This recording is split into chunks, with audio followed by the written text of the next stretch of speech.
Welcome to Coleman Report Live. I'm Bob Coleman. We're talking Main Street and the small business lenders who help it grow. Lance is off today. Katie is joining us. And Joseph Coleman, a rare appearance. Joseph, you clean up well. Look at that. Yeah. Thanks, guys. I'm happy to be here. Happy Friday. Let's see. We're going to have a webinar on Tuesday talking about the new forms. And we've had... Lance is going to go through them, and this is also a good time to do a refresher on what the forms exactly say. So please be sure to take advantage of that. I saw Lance's first draft. It looks cool, and it's a good refresher course as well. Hey, but I want to ask some poll questions. And we got this from Chris, and the question is, how long do you need to keep your PPP loan files on record? Chris, I went through, I can't cite a source. I know Katie and I both know the answer. Katie, were you able to cite a source on this? I think it was in the original legislation, correct? It might be in the original and in an FAQ, but I'm pretty sure it's also in an FAQ. Yeah, but the answer, they got it right, Katie. It is 6 years. I have no idea how they arrived at that. Don't ask me why. Yeah, I think that was submitted. We asked that question a couple weeks ago, and someone clarified that as 6 years. So. It is 6 years, and that is it is in the original act for your file storage logistics. Katie, what happened yesterday in a federal court? So yesterday in federal court, they passed something that basically says that people who got PPP loans or EIDL loans, that data, loan level data is going to be released by November 19th. And I'm assuming that's going to be similar to what we already have with loans over $150,000, but just including the smaller loans. So that means it's probably going to include the names of borrowers, the amounts of the loans, and things like that. We have 50,000 on the poll. It should be 150. And our poll question is very simple. Do you agree with that decision? I glanced at it this morning. It's 40 pages. I don't know if SBA is going to appeal that. It was brought as a Freedom of Information request by the Washington Post. So that's where it came from. And it's an interesting split, 1/3, 2/3. Joseph, do you have an opinion about that? Yeah, I think it's new, so not really. But What do you think? Do you agree? Do you think it should be disclosed or not? We did a FOIA request back in June, and they gave us the loans under a certain amount, and we've been asking for the data all summer, so I think they should. Yeah, I agree. This is a publicly funded program. They do not do the underlying addresses. Help me out with this, you two. It is the name. No lender names are in there, but it is the amount of loan and the name of the business. I do not believe they give the business address. Do they give the city and state? I was looking at the ones for over 150 earlier today and just kind of pulled up Alabama's out of just a random one. It looks like they do the loan amount, city, state, zip code, no street address, NAICS code, business type. Franchise. If they answered race and ethnicity or gender, those questions are on there too. They'll list the number of jobs that they're reporting, the date that they got approved, and right now it looks like a lot of them did include lenders as well. Obviously, when we get that, if that is released on the 19th, we will put it up on the website. We'll make that available for everyone for them to download and slice and dice however you wish to use that. I'm not an expert on Excel spreadsheets, but 5 million rows. I don't know, Katie. Your husband. This is we bring in Katie's husband as the expert here. How many rows can you have on an Excel spreadsheet? Oh gosh, I don't know. It gets to be so hard to even follow those. I think, yeah, that's why they broke it down by state before, because I think Okay. probably So several 100,000 rows. for those of you who answered no to this poll question, the answer is you need to start using them. There is no guidance, but Lance has suggested, and I concur with him, that if the loan is in process, SBA's words, not ours, you can use the old forms. We don't know what in process means, and Lance and I suggest that if you have a 1919 with that has been filled out and dated before November 3rd, I think it's prudent that you're going to be okay and you're going to be fine. The problem is if you use the 1919, 1920 and dated after November 3rd, that is, you will have issues. Question is what type of issues? I don't know, but probably a slap on the wrist. I'm not going to speculate, but we need to start using those new forms. Katie, I just love is the wrong terminology. I continue to be shocked. I can't wait for someone to rip off money and they give it to the homeless shelter or an orphanage, but no, this guy, tell us about Mr. Ali. Well, in this case, he was a younger man that worked for Bank of America. He was a client relationship manager who targeted a specific client. Specifically, he's saying because they had previously been defrauded and did not bring a lawsuit. So he thought he was going to be able to get away with this. He embezzled about $1.5 million by creating a bank account in this company's name that they did not know about, ordering a credit card attached to it, and then transferring money back and forth into that account so that he could go ahead and use that.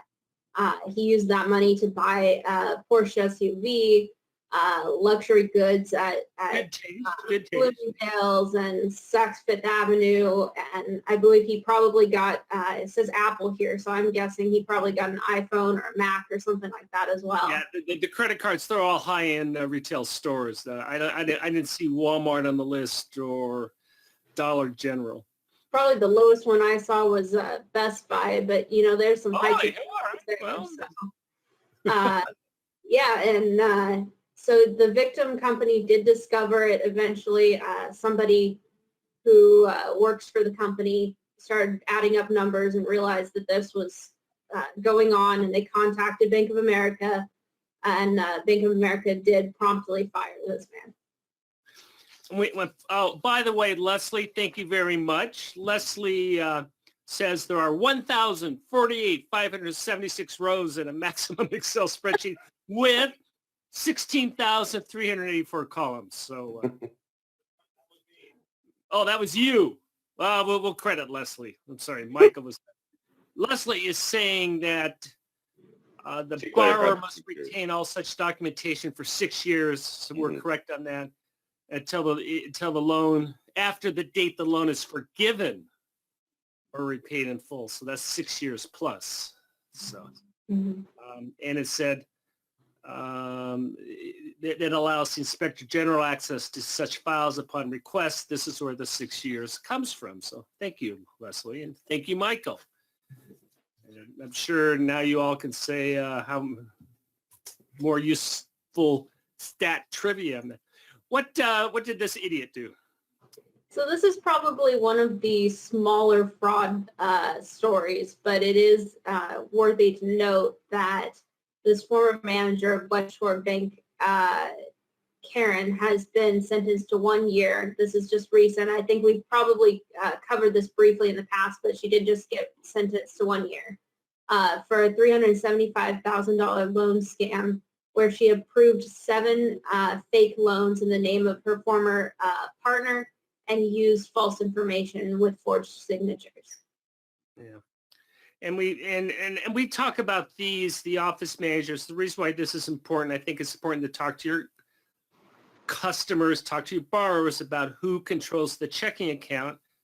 I've railed on that in the past, and here was a scheme that was $1.4 million over a 9-year timeline. Right. This one's very interesting because there was, I don't know if we got this on. There we go.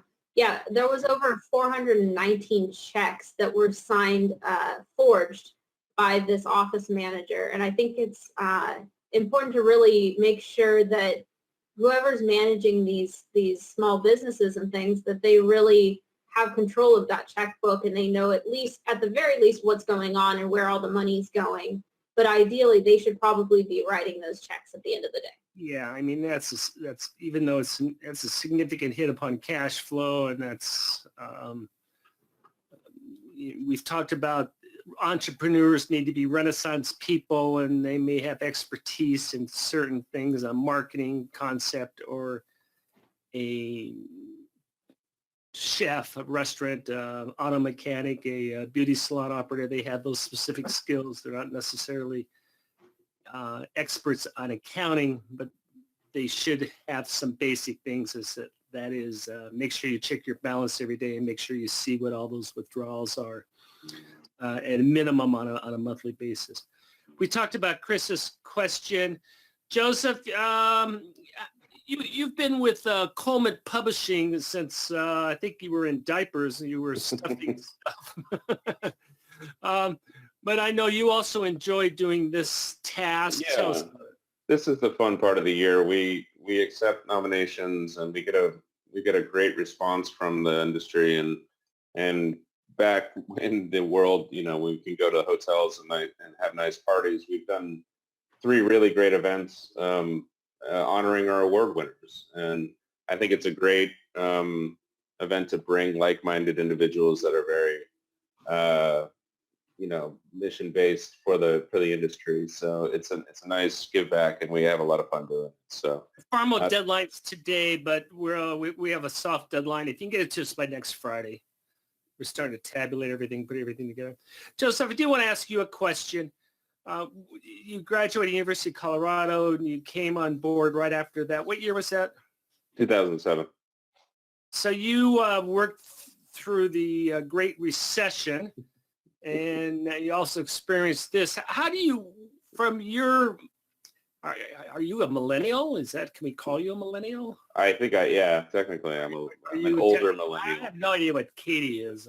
Depends who you ask. But compare the crisis in your viewpoint from the Great Recession to the pandemic today. Well, I think there's a big difference in this case that there's winners and losers in 2020. So there's certain people that are doing very well, and during the Great Recession, it seemed like every Friday they were shutting down banks, and it was we were all in a terrible mess. So I'm not downplaying the terrible mess of this, but it's just it's a totally different scenario. So little perspective on how we got through that though is small businesses in Main Street got a lot smarter after the recession, and I think that's going to happen this time around again. So. Well, you got to give the answer you gave me when I first posed the question to you. Said, think about it. Give that answer. That was a great answer. Back then I was living at home and renting. Now I'm a homeowner and I have much more dire consequences. Welcome to the real world. Right. Yeah. Very good. We talked about our webinars we have next week. Lance is doing his. We're doing our hospitality webinar in 2020. Look, we have no news about the election. We have no news about what's happening with SBA. Obviously, bigger issues need to play out. I will continue to say that SBA is a bipartisan supported program.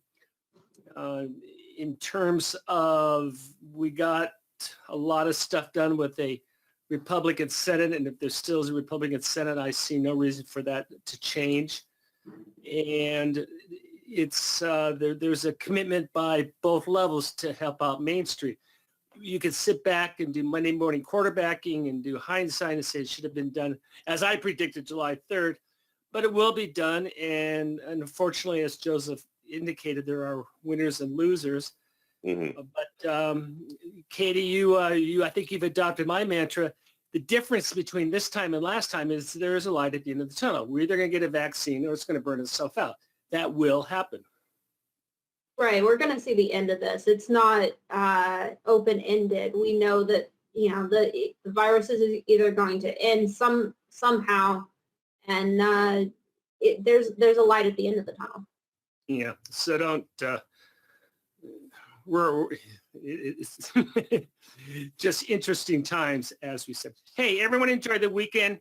We will, as soon as we have more definitive in terms of what's happening with PPP, I suspect that that will be, as soon as everything's sorted out, that will be high on the list of issues.